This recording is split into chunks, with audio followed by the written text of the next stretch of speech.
আসসালামু আলাইকুম প্রিয় বন্ধুরা, আমার প্রাণপ্রিয় হুজুর জয়নুল আবদিন কাদেরী হুজুরের এই কথাগুলো আপনারা শুনে যান, দেখবেন আপনাদের অনেক ভালো লাগবে। এক সময় শুধু গায়ে একটা জামা ছিল, একটা জামা, আর কোনো স্ট্রোকে জামা ছিল না। এক এতিম এসে নবীকে বলে, আপনার গায়ের জামাটা আমাকে দেন। আমার নবী বলে, বাবা আমি তো নামাজ পড়বো একটু পরে, এখন জামা দিলে খালি গায়ে কেমনে পড়বো, আমি নামাজটা পড়ে দিই।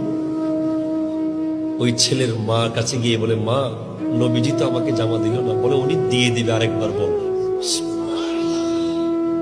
পরের বার গিয়ে যখন বলে, আমার নবী জামা খুলে ওই ছেলেকে দিয়ে দিয়েছে।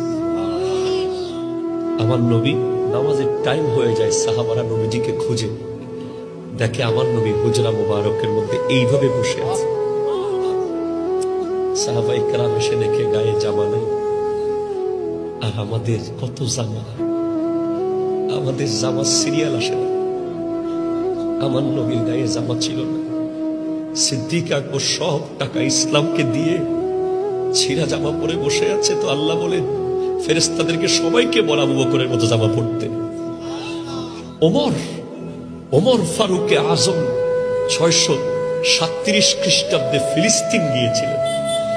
যাওয়ার সময় রাস্তার দুই পাশে বিশ্বের বড় বড় লিডাররা সবাই দাঁড়িয়ে, যে মুসলমানদের খলিফাকে এক নজর দেখব, 22 লক্ষ বর্গ মাইলের শাসককে দেখব, কেমন হবে তার জামা, কেমন হবে তার ঘোড়া, কেমন হবে তার মাথার মুকুট।